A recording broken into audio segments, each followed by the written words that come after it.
Hi guys, welcome back to brand new video. ఏంటంటే వీడియోలోకి వెళ్ళే ముందు ఏంటంటే ఆల్రెడీ మూవీ రివ్యూ అయితే వచ్చిందనమాట. కల్కి మూవీది మన ఛానల్లో చూడకపోతే ఒకసారి చెక్ చేయండి. మనకి ఈ వీడియోలో ఏంటంటే ఇన్ డెప్త్ రివ్యూ అనమాట.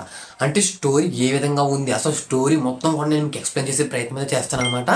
ఎక్కడ స్కిప్ చేయకుండా చివరికి చూసి మీ వాల్యుబుల్ కామెంట్ని ఖచ్చితంగా కామెంట్ చేసే ప్రయత్నం చేయండి. మనకి ఫస్ట్ ఆఫ్ ఆల్ చూసినట్లయితే మనకి ఈ మూవీ వచ్చేసరికి మనకి మహాభారత కాలం నాటి దగ్గర నుంచి స్టార్ట్ అవుతుంది అనమాట. మనకి అశ్వత్థామ చూసుకున్నట్లయితే ఒక ప్రెగ్నెంట్ లేడీ మీద అయితే బ్రహ్మాస్త్రం అయితే వేయడం అయితే జరుగుతుంది అనమాట. అలా బ్రహ్మాస్త్రం వేస్తే ఆ లేడీ అనేది చనిపోతుంది అనమాట. అలా బ్రహ్మాస్త్రం వేయడం వల్ల మనకి శ్రీకృష్ణుడు అయితే ప్రత్యక్షమయ్యి తనకు ఒక శాపం అయితే ఇస్తాడు అనమాట. అంటే అశ్వత్థామకు ఒక శాపం అయితే ఇస్తాడు అనమాట. అది ఏంటంటే నీకు చావు అనేది లేదు, ఎందుకంటే నీకు చావు అంటే భయం లేదు కాబట్టి నీకు చావు అనేది ఉండదు.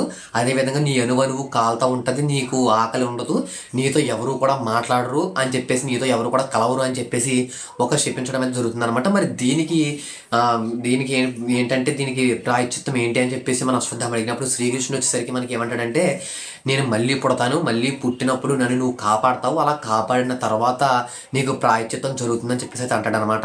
మనకి ఇలా ఈ కాలం నాటి నుంచి మనకి మూవీ అనేది ఈ విధంగా స్టార్ట్ అయితే అవడం జరుగుతుంది. మనకి నెక్స్ట్ వచ్చేసరికి కల్కి 2898 AD అంటే 2828 సంవత్సరం అనమాట.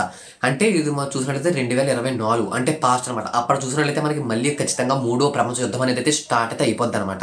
అప్పటికి ఏంటంటే మనకి సుప్రీం వ్యాక్సిన్ ఎవడైతే ఉన్నాడో తినసరికి ప్రపంచం మొత్తాన్ని కూడా అంతం చేసి తను ఒక్కడే దాదాపు 1000 ఏళ్ళ వరకు బతకాలి అని చెప్పేసి అయితే అనుకుంటాడు అనమాట. తనకి ఏంటంటే ఒక కాంప్లెక్స్ అనేది అయితే ఉంటుంది అనమాట. అది ఏంటంటే అంటే కాంప్లెక్స్ అంటే ఏంటంటే తనకంటూ ఒక ఏరియా, ఆ ఏరియాలోనే వాటర్ ఉండాలనుకుంటాడు, ఆ ఏరియాలో ప్రకృతి మొత్తం అక్కడే ఉండాలి, ఇంకా భూమి మీద ఎక్కడ ఉండకూడదు అని చెప్పేసి అయితే అనుకుని జనాలందరినీ కూడా చంపడం అయితే మొదలెడతాడు అనమాట. అలా జనాలందరూ కూడా చనిపోయే టైంకి ఏంటంటే కొంతమంది జనాలందరూ కూడా చంబాలలో అయితే దాక్కుంటారు. అలా చంబాల అంటే ఏంటంటే అదొక ఇన్విజిబుల్ ప్లేస్ అనమాట. అంటే చంబాలలో అక్కడ లోపలికి వెళ్తేనే అక్కడ ఏమున్నది అని చెప్పేసి కనిపిస్తుంది, లేదంటే బయట చూస్తే అక్కడ ఏమున్నది అనేది అయితే కనిపిస్తుంది అనమాట. చాలా మంది ప్రజలు అయితే అక్కడైతే దాక్కుంటారు. అదేవిధంగా మన సుప్రీంకి ఉన్నటువంటి ప్రజ సైన్యం ఏదైతే ఉంటుందో వాళ్ళందరూ కూడా జనాల్ని వెతికే ప్రయత్నం చేస్తారనమాట. వాళ్ళ వల్ల అయితే అవ్వదు. మనకి ఈ తర్వాత వచ్చేసరికి ప్రభాస్ ఇంట్రడ్యూస్ అనమాట. అంటే భైరవ ఇది ఇంట్రడ్యూస్ అయితే చేస్తారనమాట. ఏంటంటే భైరవ అని అంటే మనం ప్రభాస్ గానే ఇంట్రడ్యూస్ చేస్తారనమాట. మనం చూసినట్లయితే ఒక చిన్న ఫైట్ సీన్తో మనకి ప్రభాస్ అయితే ఎంట్రీ అవ్వడమే జరుగుతుంది అనమాట. మనకి అక్కడ ఏంటంటే ఫైట్ సీన్ అంటే కూడా అంత చాలా బోరింగ్ అయితే ఖచ్చితంగా బోర్ కొడుతుంది అనమాట. మీలో చాలామంది బోర్గా ఫీల్ అవుతారు, అంటే ఆ ఫైట్ సీన్ చూసినప్పుడు చాలా బోర్ ఫీల్ అవుతారు. అంతేకాకుండా మనకి ప్రభాస్ గారిని చాలా కమీడియన్గా మార్చడం అయితే అంటే కమీడియన్ కింద చూపించేశారనమాట. అంతేకాకుండా అక్కడక్కడ కూడా బుజ్జి కూడా మాట్లాడడం జరుగుతుంది. అంతా కూడా మీకు కొంచెం చిరాకు రప్పించవచ్చు. కానీ ప్రభాస్ని మనం సలార్లో కానీ బాహుబలిలో కానీ చూసినట్టయితే ఈ ఫస్ట్ ఫైట్ సీన్లు అయితే అసలు ఉండదన్నమాట. మీకైతే ఖచ్చితంగా ఈ ఫస్ట్ ఫైట్ సీన్ అయితే ఖచ్చితంగా చిరాకు అయితే వస్తుంది అనమాట. మనకి ఏంటంటే ఈ మూవీలో ప్రభాస్ క్యారెక్టర్ ఏంటంటే మనకి ప్రభాస్ వచ్చేసరికి ఒక అప్లోడ్ అనమాట. అంటే ఆ కాంప్లెక్స్కి వెళ్ళడం కోసం ఎవడం పడితే వాడి దగ్గర అప్పులు అనేవి చేస్తూ అయితే ఉంటాడు అనమాట.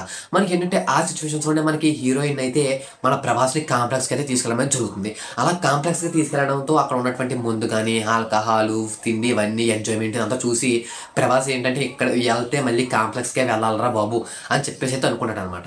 మనకి ఏంటంటే సుప్రీంకి అంటే మనకు ఒక వ్యాధి అయితే ఉంటుంది అనమాట. అది ఏంటంటే స్కిన్ అనేది కాలిపోతుంటుంది. తనకి ఏంటంటే దానికి ఒక వ్యాక్సిన్ అనేది అయితే కావాలన్నమాట. మనకి ఏంటంటే ఆ ఊర్లో కనుక చూసినట్లయితే ఎవరన్నా ఒక ప్రెగ్నెంట్ లేడీ దాదాపు 3 నెలలే తన కడుపులో బిడ్డను అయితే ఉంచుకోగలదు. ఎందుకంటే తనకు కావాల్సిన వ్యాక్సిన్ నుంచి ఏంటంటే ప్రెగ్నెంట్ లేడీ దగ్గర ఉన్నటువంటి సీరమని తీసుకుని తనైతే ఆ లేడీని అయితే చంపడం జరుగుతుంది అనమాట.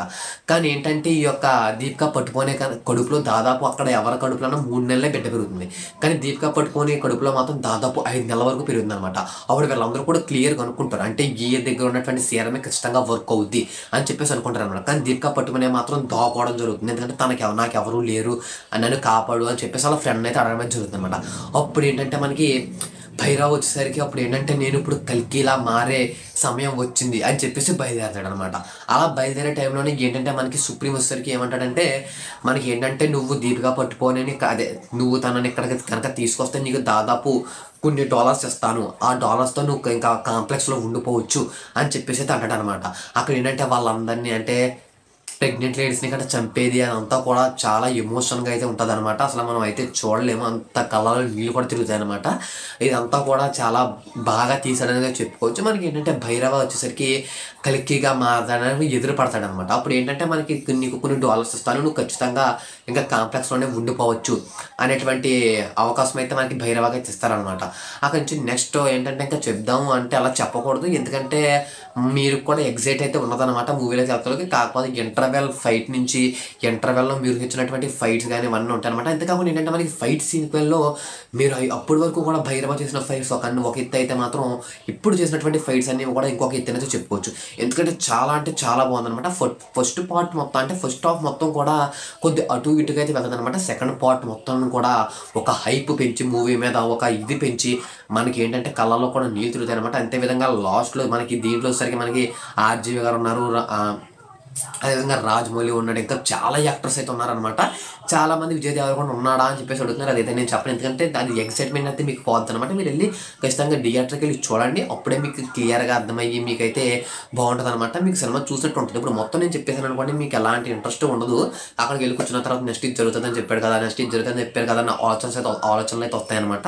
కానీ ఈ సినిమా చూసిన తర్వాత మీలో ఖచ్చితంగా టికెట్కి వద్దు అని చెప్పేసి ఖచ్చితంగా అనుకుంటారు అనమాట. ఎందుకంటే అసలు మనకి ఆదిపురుష్ మూవీ 600 కోట్లు పెట్టి ఏం తీసాడరా బాబు బొమ్మల సినిమా అని అనుకున్నారు.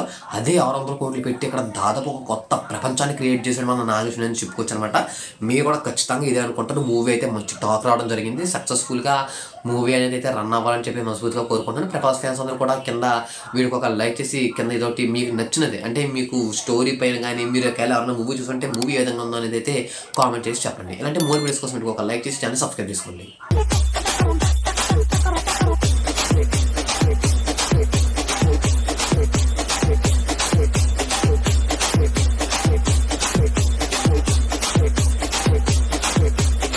பழுத்து வச்சிரு பல பல பல பல பல பலன்னு பல பல பல பல பல பல பல பல